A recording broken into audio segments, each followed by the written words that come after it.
Lockdown കാരണം വീട്ടിലിരിക്കുകയല്ലേ.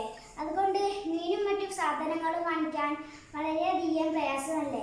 അതുകൊണ്ട് നമുക്ക് വീട്ടിൽ തന്നെ നല്ല അടിപൊളി ചമ്മന്തി ഉണ്ടാക്കിയെടുക്കാൻ പറ്റും. അതിനാവശ്യമായ സാധനങ്ങൾ എന്തൊക്കെയാണെന്ന് നോക്കാം. അതിനു മുമ്പ് ഈ ചാനൽ ആദ്യമായി കാണുന്നവർ സബ്സ്ക്രൈബ് ചെയ്യണം. തൊട്ടടുത്തുള്ള ബെല്ലൈക്കൺ കൂടി അമർത്തി കൊടുത്തിട്ടുണ്ടെങ്കിൽ ഞാൻ പുതിയ വീഡിയോസ് അപ്ലോഡ് ചെയ്യുമ്പോൾ അത് നിങ്ങൾക്ക് കാണാൻ സാധിക്കും.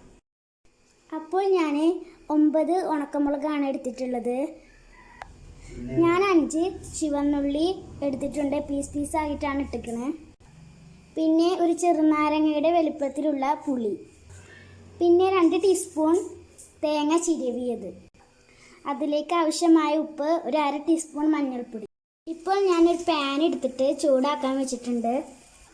അതിലേക്ക് ഞാൻ വെളിച്ചെണ്ണ ഒഴിച്ചു കൊടുക്കുന്നുണ്ട്.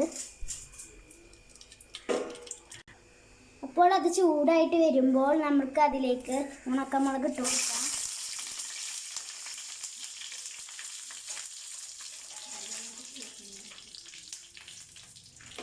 അപ്പോൾ നമ്മളിത് നന്നായിട്ട് ഒന്ന് ഇളക്കി കൊടുക്കാം.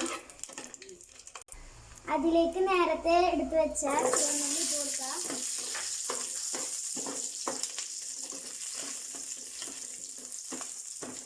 അതൊന്നിങ്ങനെ മുരിഞ്ഞ് വരുമ്പോൾ നമുക്ക് നന്നായിട്ട് ഇളക്കി കൊടുക്കാം.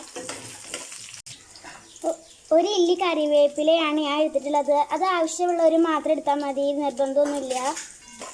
അതിലേക്ക് നമ്മൾ നേരത്തെ എടുത്ത് വെച്ച പുളി ഇട്ട് കൊടുക്കാം.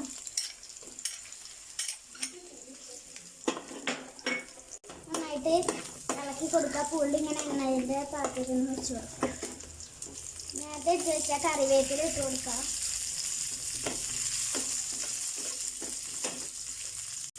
ഇതെല്ലാതും കൂടി നമുക്ക് നന്നായിട്ടൊന്ന് ഇളക്കി കൊടുക്കാം. അതിന് ശേഷം നമ്മൾ ആവശ്യത്തിന് നമുക്ക് കളറ് വരാൻ വേണ്ടിയിട്ട് മഞ്ഞൾപ്പൊടി ഇട്ട് കൊടുക്കാം.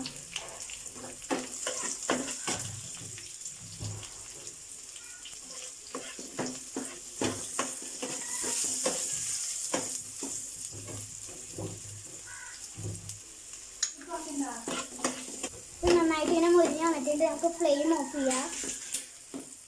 അപ്പോൾ ഞാനതൊന്ന് ചൂടാറാൻ വെച്ചിട്ടുണ്ട്. ഇപ്പോൾ ചൂടാറിയിട്ടുണ്ട്. നമുക്ക് മിക്സിയുടെ ജാറിലേക്ക് മാറ്റാം. അപ്പം അതിലേക്ക് നമുക്ക് ആവശ്യത്തിന് ഉപ്പിട്ട് കൊടുക്കാം. നന്നായിട്ടൊന്ന് ഇളക്കി കൊടുക്കാം. നമുക്കത് എല്ലാതും കൂടിയിട്ട് നന്നായിട്ടൊന്ന് മിക്സ് ചെയ്ത് കൊടുക്കാം. അല്ലെങ്കിൽ ഒരു പാത്രത്തിൽ തന്നെ ഉപ്പ് വരുള്ളൂ. അത് നമുക്ക് നന്നായിട്ടൊന്ന് ഇളക്കി കൊടുക്കാം. ഇത് നന്നായിട്ട് നമുക്കൊന്ന് അടിച്ചെടുക്കാം. ഇത് നന്നായിട്ട് അരഞ്ഞ് വന്നിട്ടുണ്ട്. നമുക്ക് നല്ല ടേസ്റ്റി ഉണ്ടാവും. നന്നായിട്ട് കണ്ടോ, എന്നാൽ പേസ്റ്റ് പോലെ ആയിട്ട് വന്നിട്ടുണ്ട്. അതിലേക്ക് നമ്മൾ നേരത്തെ എടുത്ത് വെച്ച 2 ടീസ്പൂൺ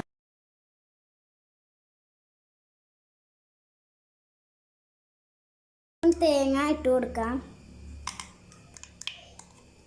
നന്നായിട്ടൊന്ന് ഇളക്കി കൊടുക്കാം. നമുക്ക് 1 മിനിറ്റ് നേരം ഇതൊന്ന് കുറച്ച് നേരം മിക്സ് ചെയ്തൊന്ന് അടിച്ചിക്കാം.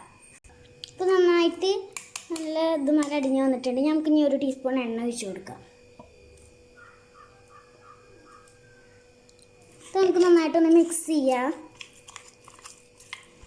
നമുക്കിതൊന്നിങ്ങനെ പാത്രത്തിലേക്ക് മാറ്റാം. അപ്പോൾ നമ്മുടെ നല്ല അടിപൊളി മുളക് ചമ്മന്തി റെഡി ആയിട്ടുണ്ട്. എല്ലാവരും ഈ വീഡിയോ പരീക്ഷിച്ച് നോക്കുക. അപ്പോൾ നമ്മുടെ മുളക് ചമ്മന്തി റെഡി ആയി കഴിഞ്ഞു. എല്ലാവരും മാക്സിമം സപ്പോർട്ട് ചെയ്യുക. എന്നാൽ ശരി, ബൈ.